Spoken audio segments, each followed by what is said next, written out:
Eh bien, nos félicitations, hein. Qui sommes ici, alors moi, donc Yann, ici je suis aux États-Unis, hein, à Belen, Texas, euh, retraité depuis 2 ans, retraité, oui, mais enfin bon, très, très occupé quand même. Félicitations aussi de la part de Christophe, hein, Christophe Muller, qui est à Strasbourg, Jean Grenier qui est au Québec, hein, là, à Saint-Ambroise, et puis le frère Abounia qui est en Afrique, qui fait un grand travail. Ben, on vous félicite pour d'être arrivé donc pratiquement une année d'études, hein, ça dépend.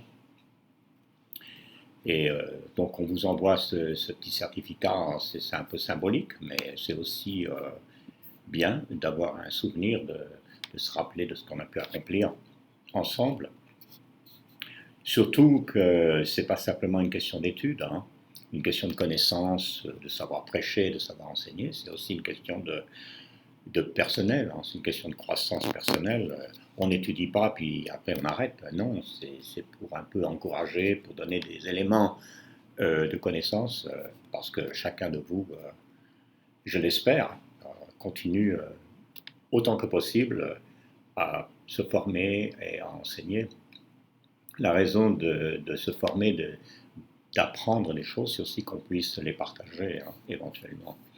C'est pour ça qu'au bout de ces 8 cours, j'ai jugé bon de préparer un cours. J'avais déjà préparé ce cours, hein, sur l'homilétique, hein, qu'on appelle l'homilétique, la prédication, qui était un cours que j'avais enseigné il y a déjà quelques années, hein, même en France, je crois, en Suisse, et puis aussi j'avais enseigné au Québec. Certains d'entre vous vont suivre ce cours, certains d'autres l'ont choisi de ne pas le suivre. Euh, bon, pour ceux qui veulent prêcher, qui prêchent, je vous encourage quand même à considérer l'importance de cette formation. Je crois que la prédication, c'est un domaine où on peut s'améliorer, hein, comme en tout autre domaine. Euh, bon courage si vous continuez, je l'espère, jusqu'au diplôme. Après le cours 8, vous avez ensuite encore 8 autres cours, il ferait 16 en tout, normalement, donc encore une année, vous aurez terminé. Je vais vous lire quelques textes, vous rappeler quelques textes dans Timothée concernant la prédication, hein, que vous fassiez le cours ou non. Je vous lis le texte en 1 Timothée 4.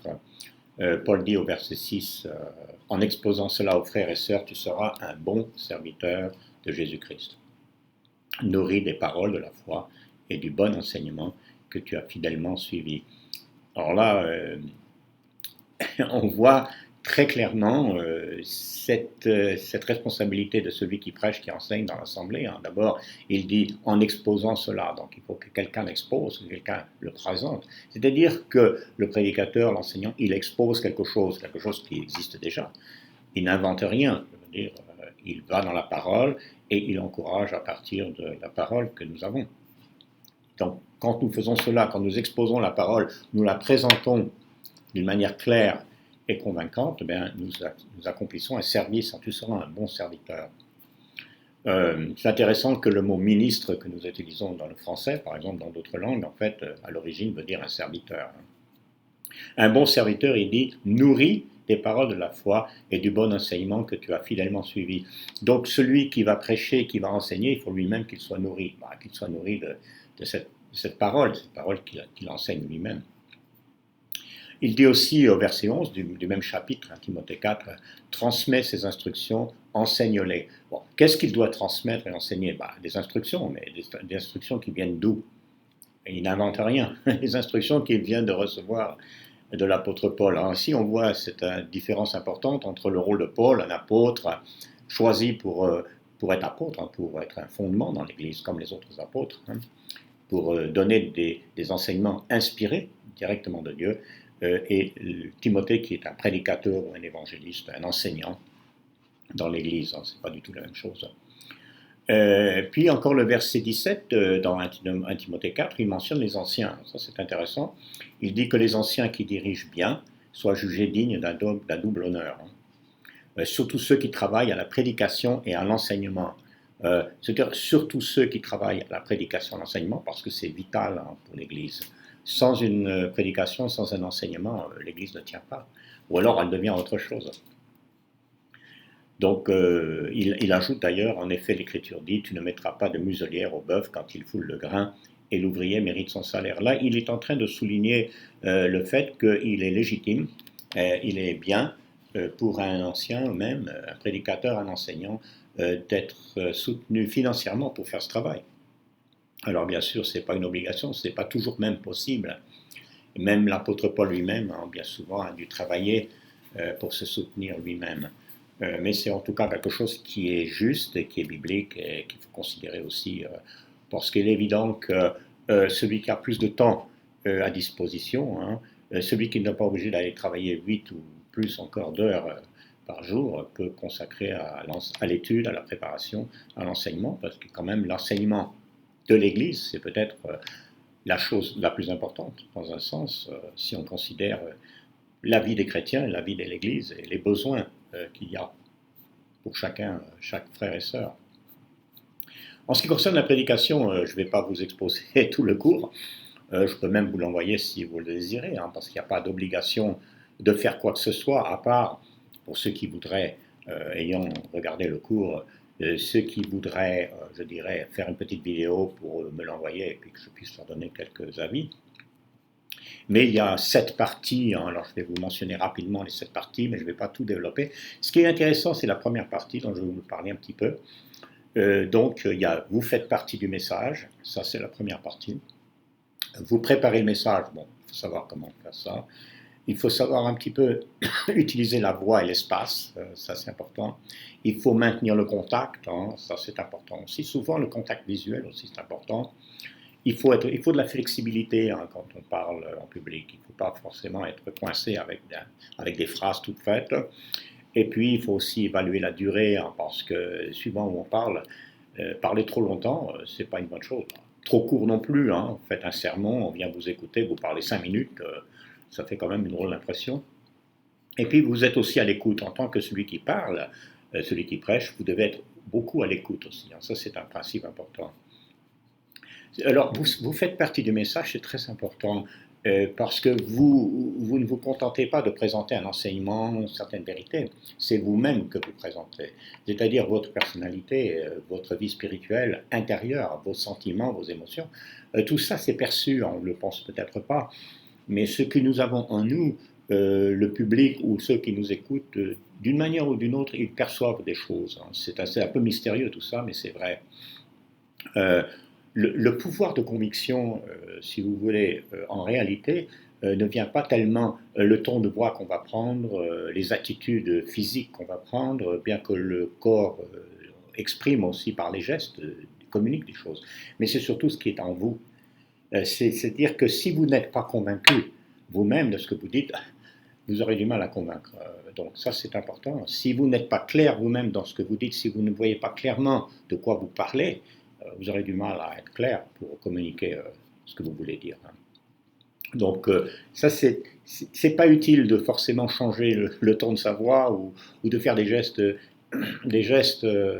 bizarres ou énervés ou quoi que ce soit. Il ne s'agit pas de vouloir changer sa personnalité complètement du moment où on est devant les autres. Ça, c'est un problème que parfois on voit. Il faut plutôt être soi-même si on peut, le plus possible, et parler, je dirais parler d'une manière normale, naturelle, parce que plus vous êtes normal, plus vous parlez comme si vous parliez chez les personnes, hein, autour d'une table, dans le salon, en vous baladant, plus vous allez être perçu comme authentique, comme réel, parce que ça c'est très important de nos jours. Hein. Et ça a toujours été, je pense, important. Alors, votre conviction personnelle, votre vie personnelle intérieure, c'est donc quelque chose de très important. Autre chose qui est très important, c'est que vous avez peut-être des notes, vous avez noté des choses, hein, peut-être il y en a qui écrivent le sermon tout entier, ça arrive. Vous avez des notes, mais sachez bien une chose, il faut vous rappeler une chose, c'est que les notes, vous le savez ce que vous avez marqué sur ces notes, mais ceux qui vous écoutent, eux, ils ne savent pas. Ils ne sont pas en train de regarder dans vos notes. Donc, il ne faut pas vous sentir coincé par des notes, j'ai voulu dire ça à tel moment. Bon, ça nous aide d'avoir un plan, d'avoir des notes, mais il faut aussi être flexible avec ça. parce que la flexibilité montre un peu plus de naturel, c'est plus une conversation qu'on pourrait avoir que de quelque chose qui est tellement formel, tellement écrit d'avance, et finalement on perd l'intérêt, hein. Ceux qui écoutent perdent l'intérêt quand ils voient que c'est comme ça. Euh, alors, comme j'ai dit, on écoute une personne, hein, on n'écoute pas une machine, hein. Donc, il faut comprendre ce côté-là, ça, ce sont des gestes, ce sont des choses, pardon, très importantes. Euh, alors, on vous juge pas forcément sur exactement ce que vous allez dire, parce qu'on ne sait pas ce que vous allez dire. Personne ne le sait, il n'y a que vous qui le savez. Mais si vous êtes convaincu, hein, l'auditoire pourra l'être. Si vous êtes détendu, ben, l'auditoire le sera aussi. Par contre, si vous êtes crispé, ben, l'auditoire sera crispé, hein. Si vous vous prenez trop au sérieux, l'auditoire va le ressentir. Et si vous n'avez pas dans le cœur ce que vous dites, eh bien, l'auditoire le ressentira aussi. Donc, c'est peut-être difficile, mais si vous voulez rester sérieux tout en étant détendu, hein, parfois même capable d'humour, bien que il faut faire attention avec l'humour aussi. Je crois que souvent la tendance derrière le pupitre, hein, c'est de devenir quelqu'un d'autre, un peu en quelque sorte, d'adopter une sorte de rôle, d'attitude artificielle. Il faut essayer d'éviter ça. Un ton de voix pas naturel, pas besoin de faire ça. Tout simplement, c'est-à-dire que votre état d'esprit, ça influence l'auditoire, hein. Voilà. Alors, donc, si vous voulez regarder un peu d'autres choses, puisqu'il y avait 7 aspects de la prédication, je peux vous envoyer le texte, et si ça vous intéresse, et ultérieurement même, plus tard, de faire une petite vidéo de quelque chose, on parlera pas mal du contenu du message. Est-ce que vous parlez sur un sujet, sur un thème? Est-ce que vous parlez sur un texte? Ce sont deux choses différentes. La tendance dans la prédication, souvent, c'est de prendre un sujet et d'essayer de développer ce sujet. Je crois que c'est une tendance qu'il faut faire attention. Je pense que plus on reste dans le texte, plus on reste dans le contexte, plus on sera clair et plus on pourra faire un bon enseignement de la parole. Et dans les textes que nous avons lus, vous avez remarqué que Paul dit à Timothée, la prédication et l'enseignement. Il faut qu'il y ait un enseignement, hein. Les deux vont ensemble. Il faut qu'on apprenne quelque chose aussi bien sûr d'utile, hein, utile. Et toujours, il faut se rappeler que tout ce qui est dans la parole, c'est pour être vécu, hein. C'est-à-dire, il y a une pratique toujours de quelque chose. Il y a quelque chose qui doit jouer dans notre vie personnelle. Voilà, donc bon courage, et puis pour la suite des cours, hein, le prochain, je crois, le cours numéro 9, c'est la rédemption. Donc, ça c'est un cours très intéressant, très important aussi, ce cours sur la rédemption. Et je vous souhaite bon courage, bonne santé, et puis que tous ces cours puissent vous aider, vous encourager personnellement.